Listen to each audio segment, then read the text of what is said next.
할렐루야.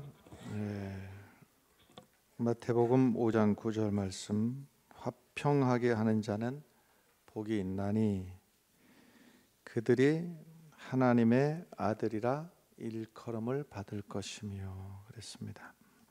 화평하게 한다 하는 이 말, 만물이 조화를 이룬다 하는 말이 뜻이 성경에서의 화평입니다. 모든 만물이 조화를 이룬다, 하모니를 이룬다 하는 겁니다. 그래서 모든 존재들이 서로가 협력하면서, 서로 간의 관계는 협력을 하면서 각자는 최선의 상태로 존재하는 것, 각자는 최선의 상태로 서로 간에는 서로 공존해 가면서 협력해 가면서, 이것이 바로 화평이라고 하는 겁니다. 창세기의 화평의 근본이 하나님과 모든 피조물 사이의 조화로부터 화평을 말하고 있습니다. 창세기 1장 31절에 보면 하나님이 그 지으신 그 모든 것을 보시니 보시기에 심히 좋았더라 그랬어요. 하나님이 심히 좋았다. 보시니까 모든 것이 하나님의 처음 계획하신 의도대로 조화를 이루는 거예요.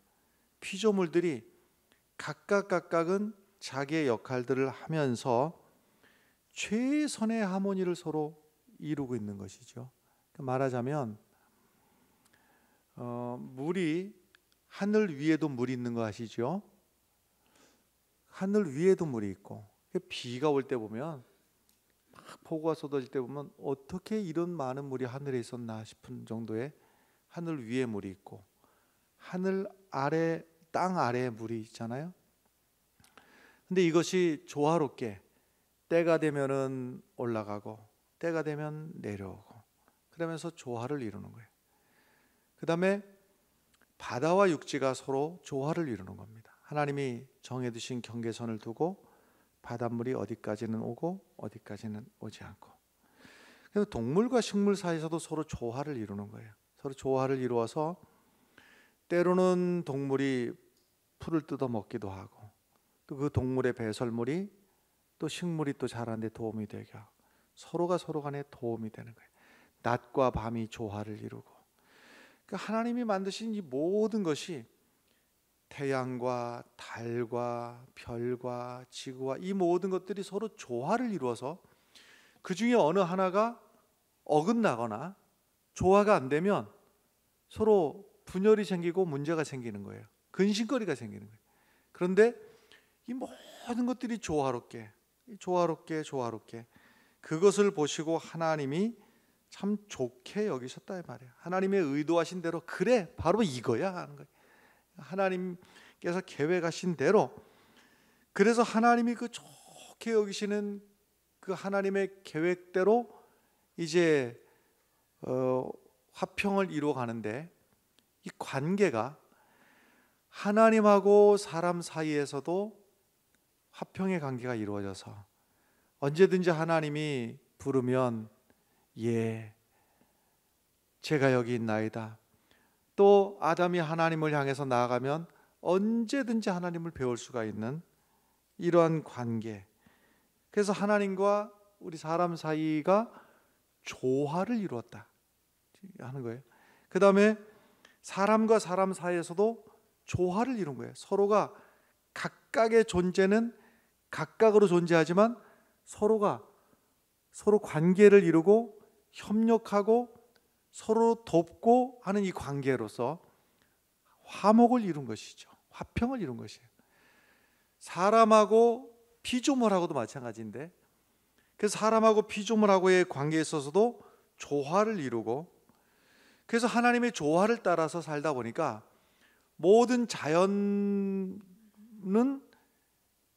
창조물은 자연의 법칙을 따라서 살아가는 거예요. 그러다 보니까 그 조화가 여전한 거예요. 그래서 봄 다음에는 여름이 되고 여름 다음에는 가을이 되고 차례대로 그 다음에 모든 것들이 자연의 법칙을 따라서 물은 위에서 아래로 흐르고, 그 다음에 때가 되면은 그 씨앗이 땅에 떨어져서 싹이 나고 잎이 나고 꽃이 피고 열매를 맺고, 그 다음에 그 열매가 또 다시 또, 이 모든 것이 자연 법칙을 따라서 자연 법칙을 따라 돌아가는 거예요. 인간에게는 하나님의 말씀의 계명을 주셔서 하나님의 말씀만 따라 살아가다 보면 우리가 조화로운 삶을 살도록 이렇게 되어 있는 거죠. 그래서 화평이라고 하는 것은 하나님과 우리 사람과 자연과 이 모든 것들 사이사이에서 조화를 이루는 것, 이것이 바로 화평입니다. 그런데 하나님이 그렇게 좋아하셨던, 보시기에 좋았더라 한 이 화평이 깨져버리게 되죠. 어느 순간부터 균열이 가는가 하면 인류 최초의 사람 아담이 하나님의 말씀을 어기고 범죄함으로 말미암아서 이 화평이 깨져버리게 되는 거예요. 아담의 범죄 때문입니다. 그래서 하나님하고 우리 사이가 깨져버린 거예요. 화평이 깨져버리니까 아담은 하나님 낯을 피해서 도망다니고, 하나님은 아담을 에덴 동산에서 내쫓아버리게 되었고, 그래서 하나님과 우리 사이는 조화롭지 못하고 서로 원수가 되고 말았어요. 그런가 하면 사람과 사람 사이에서도 이 화평이 깨져버리게 됐어요. 범죄함으로 말미암아서 하나님하고 관계가 깨지고 나니까 다 깨지는 거예요. 다 깨져요. 그래서 아담은 자기 아내 탓을 하고, 하와는 뱀 탓을 하고, 또 그런가 하면 가인은 지 동생 아벨을 죽이는 일이 생기고, 그런가 하면 하나님 앞에 바득바득 대드는 일이 생기고, 이런 일이 생기는 거예요.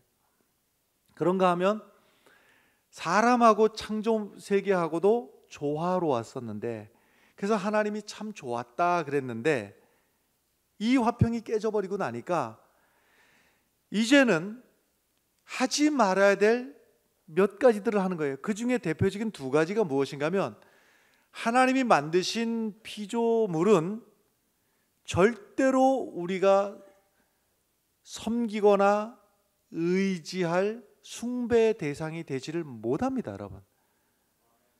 그런데 하나님 앞에 범죄하고 나니까 자연하고의 관계가 때로는 숭배를 해버리는 거예요. 때로는 고물 숭배하고, 다 뭐 모양이 조금씩 달라서 그렇지 여러분, 고목나무 앞에 가서 아니면 장난 삼아서, 여러분 장난 삼아서라고 해도 흉내라도 내지 마십시오. 등산길에 어디 뭐 대구 무슨 산 어디를 그 TV 나오는 거 보니까 동전을 그 바위에다가 붙여놓고 오면은 뭐 아들을 낳는 데나 대학을 붙는 데나 뭐 하여튼 뭐 좋은 일이 생긴다고 하여튼 그러는데, 장난 삼아서라도 여러분 그 바위에 동전을 올려놔 가지고 그 바위가 아들을 낳게 하든지 대학을 합격시켜주든지 어떠한 것이라도 장난 삼아서라도 하는 것은, 이것은 옳지 않은 일입니다, 여러분. 뭐 해가 바뀔 때 되면 저기 호미곶 이런 데 와가지고서는 신년에 떠오르는 태양을 보면서 소원을, 아니 그 태양이 입장을 바꿔놓고 생각을 해봐요. 태양 입장에서 내가 네 소원을 들어줄 능력이 없는데 호미곶까지 와가지고 교통 막히게, 아니 그냥 자연 현상으로다가 새 떠오르는 해를 구경 삼아 간다 하면 그거는 가서 보셔도 되는데, 그 태양을 보면서 소원을 빈다 한들 그 태양이, 그러니까 절대 그럴 수는 없죠. 그러니까 이 일이 왜 생기냐면, 하나님 앞에 범죄하는 순간 피조물과의 관계가 깨져버리는 거예요. 그래서 피조물을 다스리라고 그랬는데 다스리지 못하고 오히려 숭배의 대상으로 삼는 이상한 일이 하나가 생기고, 또 하나 이상한 부조화는 무엇인가 하면 그 자연을 막무가내로다가 파괴해버리는 것이죠. 이 다스리라는 의미는 파괴하는 의미가 아니거든요. 그런데 그냥 자연을 갖다가 뭐 대책 없이 파괴를 해버리는 이 일이 생기는 겁니다. 그래서 이 평안을 찾으려면 관계 회복을 해야 되는데 제일 먼저 시작이 어디부터인가 하면 하나님과 나와의 사이에서 하나님과 나와의 관계를 회복하시기를 바랍니다. 할렐루야. 여러분, 우리가 이런저런 부조화가 생길 때, 평화롭지 못할 때 제일 먼저 첫 번째 단추가 어디냐면 하나님하고 나하고 관계가 지금 회복돼야 됩니다. 할렐루야. 겉으로 드러나는 현상은 내가 아무개하고 지금 갈등이 있어요. 그 사람이 영 마음에 안 들고, 그 사람은 왜 또 나한테 그렇게 자꾸 싸우려고 덤벼들고 그러는가, 나는 안 그러려고 그러는데. 이럴 때도 여러분, 시작은 어디부터인가 하면 하나님께로 돌아가야 됩니다. 각각이 하나님께로 돌아가서 하나님하고의 관계 회복이 제일 첫 번째입니다. 여러분, 우리는 자꾸 외부적인 환경 오다가 돈이 없어서 문제, 지위 없어서 문제, 합격을 못해서 문제, 출세하지 못해서 문제, 이걸로다가 자꾸 하는데요, 아니에요. 그것도 문제일 수는 있으나 제일 시급한 첫 번째가 어디냐면 하나님하고 관계, 하나님하고 관계를 회복하는 일이 제일 시급한 일인 줄로 믿습니다. 그래서 아담의 이 범죄로부터 깨어졌던 이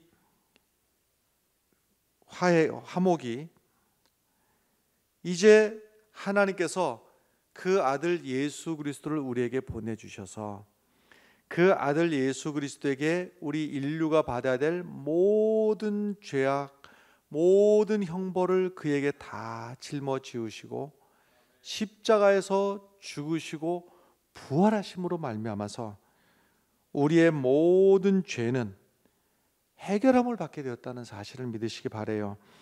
아담 이후로 모든 인류는 하나님과 원수되었고 하나님의 저주 아래 있었고 지옥으로 가야 될 운명이었는데, 로마서 5장 10절의 말씀, 곧 우리가 원수되었을 때에 그의 아들의 죽으심으로 말미암아, 예수의 죽으심으로 말미암아서 하나님과 화목하게 되었다고 하는 사실입니다. 할렐루야.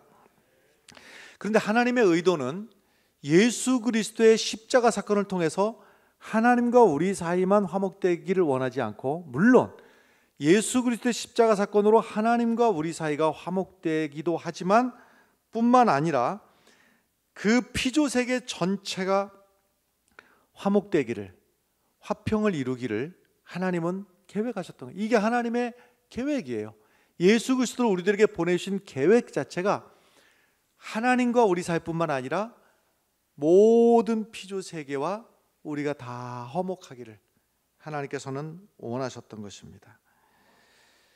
그래서 골로새서 1장 20절의 말씀에 보면 그의 십자가의 피로 화평을 이루사 만물 곧 땅에 있는 것들이나 하늘에 있는 것들이 그로 말미암아 자기와 화목하게 되기를 기뻐하심이라. 할렐루야. 하나님의 계획 속에서 보면 모두가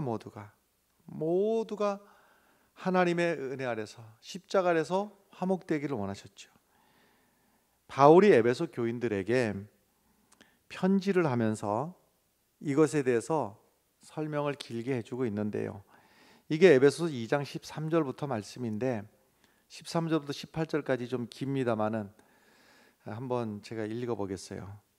13절, 이제는 전에 멀리 있던 너희가 그리스도 예수 안에서 그리스도의 피로 가까워졌느니라. 두 사이가 아무리 먼 사이라도 예수 안에서 그리스도의 피로 가까워질 수가 있다, 회복될 수가 있다 하는 것이에요. 14절, 그는 우리의 화평이신지라 둘로 하나를 만드사 원수된 것 곧 중간에 막힌 담을 자기 육체로 오시고, 예수의 몸을 찢어서 피를 흘림으로 말미암아서 원수된 것 사이에도 그 막힌 담을 헐어버리셨다.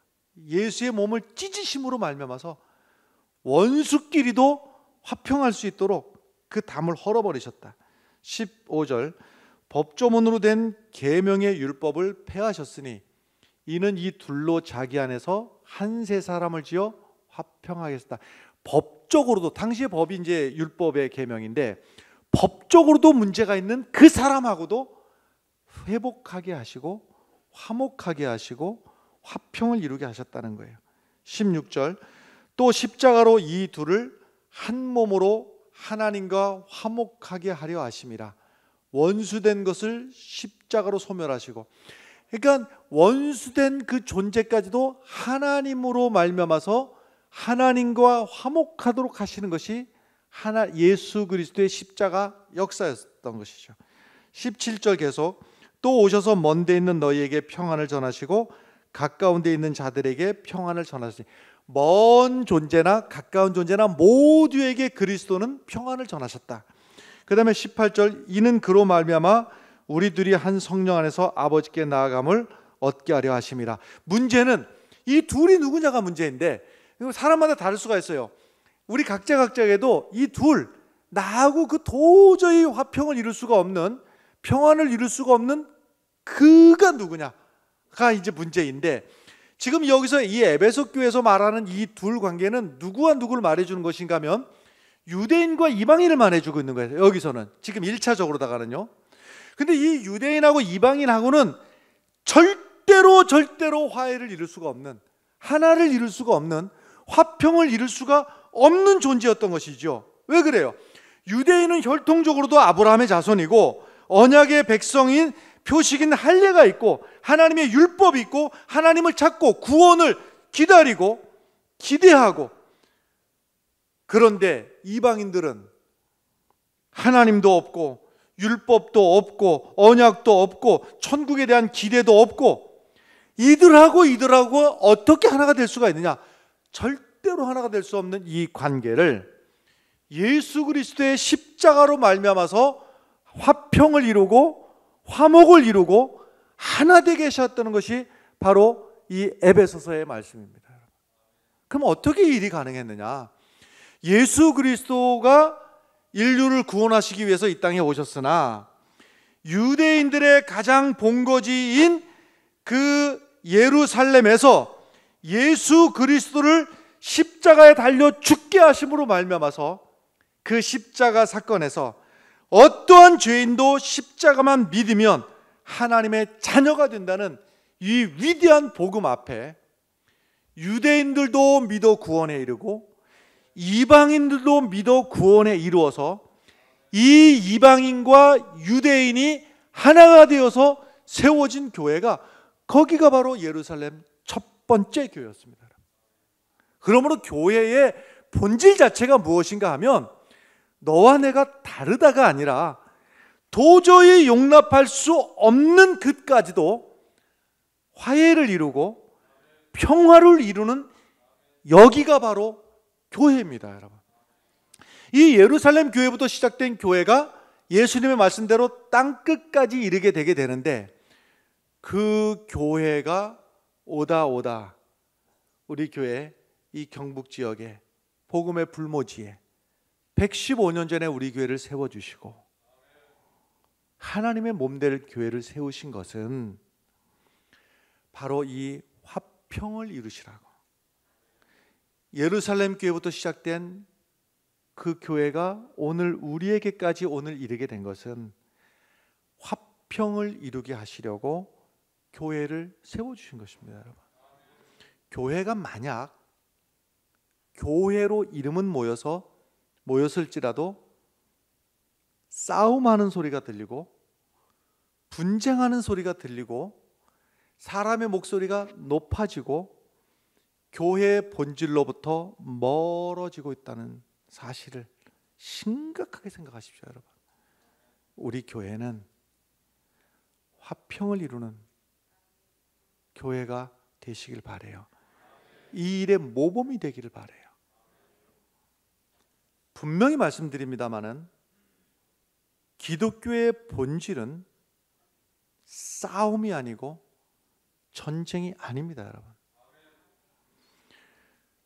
기독교에서의 싸움, 전쟁은 영적인 전쟁을 말하는 것입니다, 여러분. 악한 마귀와의 전쟁을 말하는 것입니다. 기독교 역사상 나타났던 전쟁들은 다 왜곡되고 잘못된 것들입니다. 예를 들면 30년 전쟁, 십자군 전쟁, 이것들은 정치 세력들이 교회를 이용해 먹었고 교회는 거기에 이용당한 결과가 역사 중에 30년 전쟁, 십자군 전쟁이라고 하는 씻을 수만 있으면 다시 씻어버리고 싶은 아주 잘못된 기독교의 본질에서 너무나 벗어난 전쟁이 바로 십자군 전쟁과 같은 것이었어요. 예수님이 교회에게 하시는 말씀을 다시 들어보시겠습니까? 누가 너희에게 오른뺨을 치면 어떻게 하라고요? 아니 왜 바득바득 싸워야지? 예수님의 가르침은 왼뺨을 돌려달라는 거예요. 누군가가 너희에게 속옷을 달라고 하면 겉옷까지 벗어주고, 누가 너희를 어거지로 오리를 가자고 하면 십리를 가고, 할렐루야. 이것이 교회에 주신 사명입니다. 자, 보세요 여러분. 교회가 교회로 모이는 이 본질을 회복하게 하기 위해서는 누군가가 그 사명을 감당해야 됩니다. 그 사명을 감당해야 되는데 말로 쉬운 일이 아닌 겁니다, 여러분. 오늘도 마찬가지입니다. 교회가 엉뚱한 대로 휩쓸리면 안 됩니다.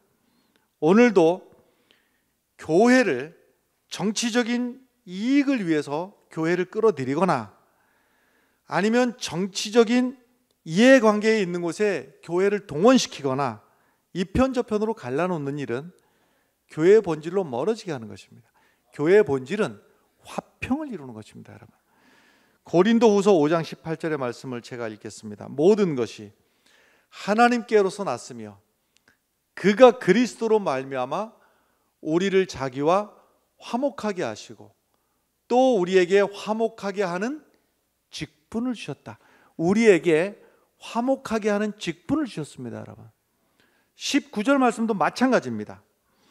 곧 하나님께서 그리스도 안에 계시사 세상을 자기와 화목하게 하시며 그들의 죄를 그들에게 돌리지 아니하시고 화목하게 하는 말씀을 우리에게 부탁하셨느니라. 우리에게 화목하게 하는 직분을 주셨다. 화목하게 할 것을 부탁하셨다. 할렐루야. 근데 이게 거저되느냐 이 말입니다. 거저되느냐. 여러분, 거저되는 일이 아닙니다. 이거는 굉장히 뼈를 깎는 노력이 있어야 됩니다. 왜 그런가 하면요, 저는 때로는 전철에서든지 아니면 역에서든지 팻말을 들고 또 뭐 여러 가지 방법이 있습니다. 뭐 메가폰을 들기도 하고 또 뭐 몸 여기저기다가 이걸 써붙이기도 하고, 말하자면 예수 천당 불신 지옥 이거예요. 하루 종일 외치는 겁니다. 하루 종일 외치는 거예요. 그분의 그 전도에 대한 열정을 한편으로다가는 귀하게 생각하고 존중합니다. 절대로 비난하고 싶은 마음은 뭐 더더욱 없고 존중합니다. 안타까운 마음은 있습니다. 저렇게 아침부터 저녁 늦게까지 예수 믿으라고, 예수 천당 불신지옥, 저 소리를 듣고 누군가가 일생일대에 운명이 걸린 이 구원의 문제를 저 지나가듯 스쳐 지나가는 소리를 듣고 대부분의 사람들은 시끄러운데 짜증나는데 이럴 사람들이 많으리라고 생각이 들고, 그럼에도 불구하고 어떤 분은 발걸음을 멈춰서 그래 내가 예수 믿어야 되겠다, 이런 사람이 있을까? 뭐 없다고 말할 수도 없겠지요. 그러나 효율적이진 않다 하는 생각은 들어요. 저 방법이 저렇게 해서 여러 사람이 예수 믿는 대로 돌아오는데 결정적인 역할을 하지는 않겠다. 이미 다른 곳에서 상당한 어떠한 권유를 받은 분이 다시 한번 뭐 듣는 도움은 될 수 있을까 몰라도 그 말 한마디로 자기 일생을 바꾸는 일을 결단하지는 않겠다 이런 생각은 드는데, 그럼 보십시오. 처음에 읽었던 마태복음 5장 9절의 말씀을 다시 한번 보고 말씀을 마치겠는데, 화평하게 하는 자는 복이 있나니 그들이 하나님의 아들이라 일컬음을 받게 된다 하는 얘기예요. 무슨 말씀인가 하면, 하나님의 아들이라고 드러내라도 아니고 하나님의 아들 노릇을 해라가 아니라 하나님의 아들이라고 일컬음을 받는다. 누구로부터? 세상으로부터 인정을 받는다는 말이에요. 너는 진짜 하나님의 아들 맞네, 너 하나님의 사람이구나 하고 인정을 받게 된다는 말씀입니다. 훨씬 더 어려운 방법으로 우리는 살아야 됩니다. 어떠한 방법인가 하면, 누군가가 오른뺨을 때릴 때 왼뺨을 대는 그 아픔, 그 모멸감, 그 수치를 견딜 수 있는 그 믿음을 보고, 네가 믿는 하나님은 진짜구나, 네가 진짜 예수쟁이구나, 나도 너처럼 살고 싶어, 네가 믿는 하나님을 나도 믿고 싶어. 누군가가 어거지로 오리를 가자고 할 때 심리를 가주는 것 얼마나 고단하고 얼마나 힘들고 투자해야 될 것이 많겠습니까? 그러나 그로 인해서 화평을 이룰 때, 세상으로부터 하나님의 자녀라고 일컬음을 받게 되고, 그 자리가 주의 복음이 확대되는, 전파되는 자리가 될 줄로 믿습니다. 아무쪼록 여러분, 화평케 하는 자가 복이 있다고 그랬습니다. 말로 되는 게 아니라, 거저 되는 게 아니라, 때로는 내 뺨이 아파야 되고, 때로는 내 발이 고달파야 되고, 내가 손해를 봐야지 화평을 이룰 수가 있습니다. 그 역할들을 사랑하는 성도 여러분들 삶의 자리에서 이뤄내시기를 간절히 축원합니다. 기도합니다.